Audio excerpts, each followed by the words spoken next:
Good morning. On this To The Point, we'll talk about what's going on in the legislature with two state senators. First, Republican Senator Rick Outman talks about one of his initiatives that's already been signed into law.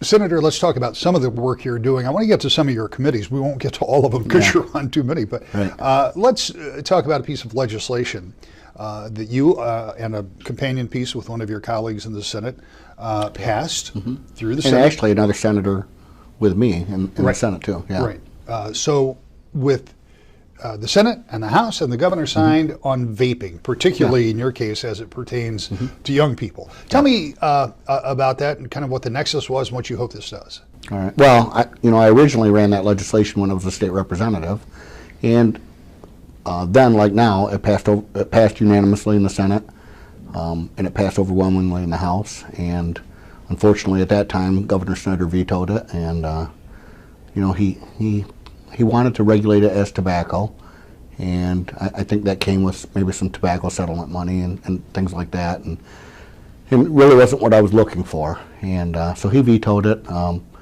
We took another bite at the apple. Actually, Representative Albert, I think in the time that I was off between the House and the Senate, he ran legislation that did exactly that, regulated as tobacco, and couldn't even get it out of his own chamber. So he wanted to take another bite at the apple this time and asked me to run companion bills in the Senate, and we worked collaboratively. I actually gave part of it to Senator Bullock because, number one, I wanted to work bipartisanly, and he's a good guy, and he was very interested in this, so we split the bill into two. And what we did know about this time versus another time, even though we were doing it, was that our current governor, as a senator, had voted yes on it. So we were hoping that that would give us a little more footing at the executive level, and it did. And clearly it did. Yeah. She signed the bill. What does it mean now for either minors who might be using vape products or people who sell those products? Right. So we increased some penalties. If you are selling to minors, I think your first offense is 100, then it might go to 500, and then 2,500 for the third and subsequent offense, up to. It's a maximum. And I think for minors that are buying or presenting proof of age that they're not, they're lying about their age and trying to buy, it's a $50 fine for each one. The first two offenses are misdemeanors, and every subsequent, or the first two offenses are civil infractions, and any subsequent ones are misdemeanors. But we're not trying to ruin a kid's life. We're just trying to keep it out of the hands of kids. I mean, it's that simple. And perhaps you do, because you've worked on this issue for this long, but I'm still very unclear what's in all of that vape that they're taking in. I mean, it appears to me, we know there's nicotine, right, but there's other stuff too, and I don't know how closely that's right. And again, that's why we didn't want to label this as a tobacco product. We wanted to have the devices themselves made illegal to minors. That way, I don't care what they put in it, whether they put in it nicotine, whether they put in it THC, marijuana. I don't care if they put bubble gum in it. I want the devices themselves illegal. That way, any emerging stuff that comes out that somebody invents, still illegal to have the device. It's interesting when you think about all of the different things that happen in a short period of time. For example, you were elected, you're sworn in, and now it's time to put a budget together, and you're right in the mix of that with appropriations. And as you and I sit here, a number of budgets are being moved, House and Senate. Yeah. I make the assumption that they're not going to look the same. They never do. And that they will go to a conference. As we talk, there are only a handful of days left in the session calendar before the summer break is scheduled. We can always add days, and we've seen that happen. On the other hand, if the budgets are passed and if it comes down to a conference, that's a much smaller group of people that will be dealing with trying to hammer out a budget plan. So it is not impossible, is it, that you guys could pass budgets and then some of the folks that have to do the negotiating come back if you're not in session and work on it this summer. I'm making the assumption you don't get this done in the next couple of weeks. Right.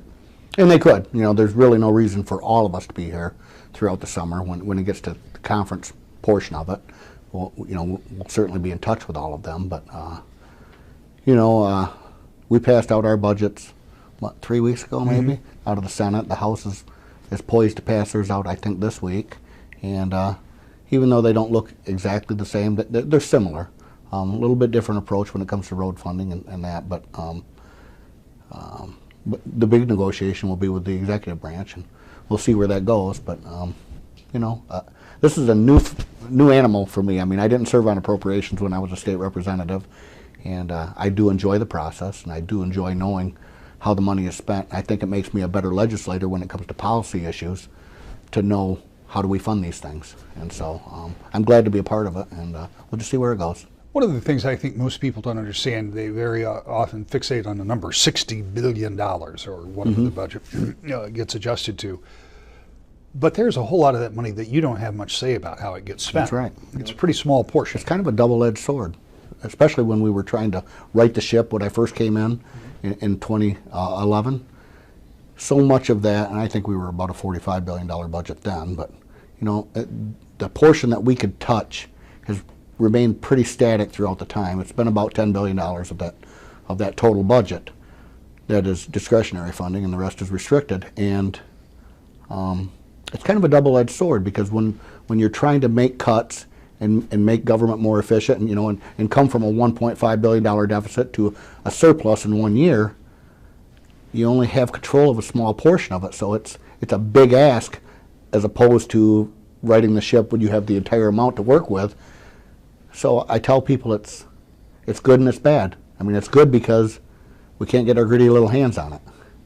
It's bad because we can't get our gritty little hands on it. I mean, so we can't use it to fix things, but we can't blow it either. So, it's just one of those double-edged swords. You said in talking about, particularly talking about transportation, which I think will be obviously the big negotiation. Sure. The governor's asked for $2.5 billion.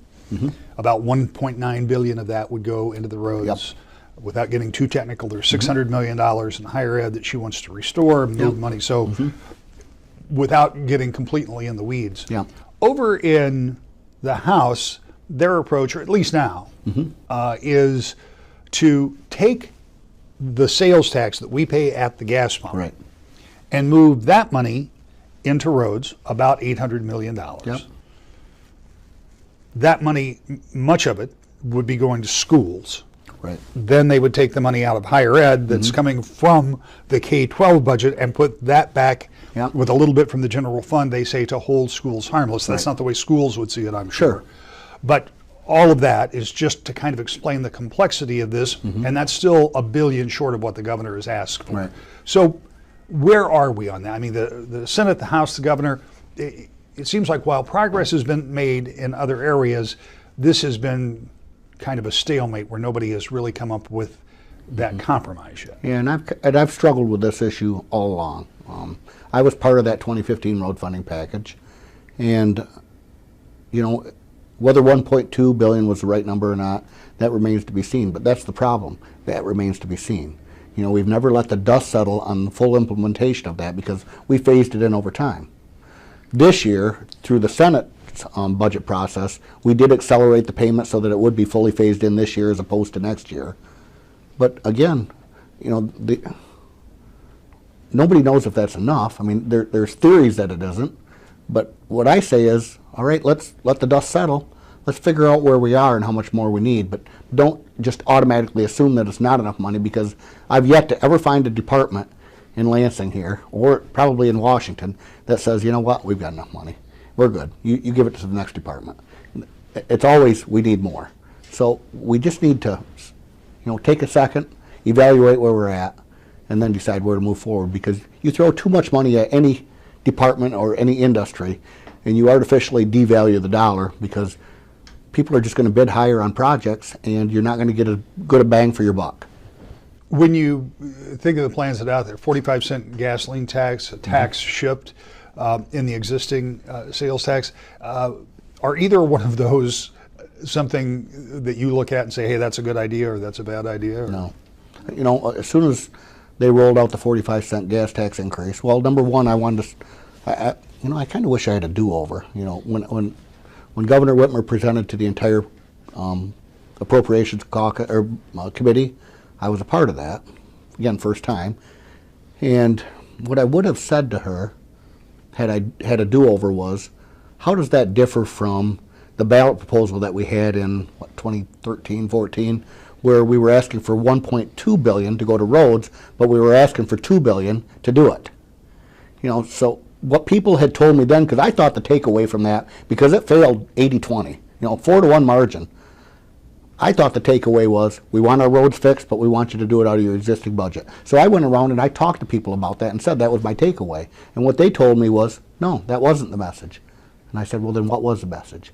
The message was, we want a road funding plan that is simple, concise, that we can understand, and every dollar that you're generating goes to roads. I said, okay, that's our takeaway then. And then we came up with our road funding plan that did just that. Here, she's asking for 2.5 billion to have 1.9 billion go to roads. It doesn't seem much different, and it was very unfavorable then. Why would it be more favorable now? And I've heard from truck drivers, immediately the phone started ringing, and they were saying, we're not buying any more fuel in Michigan.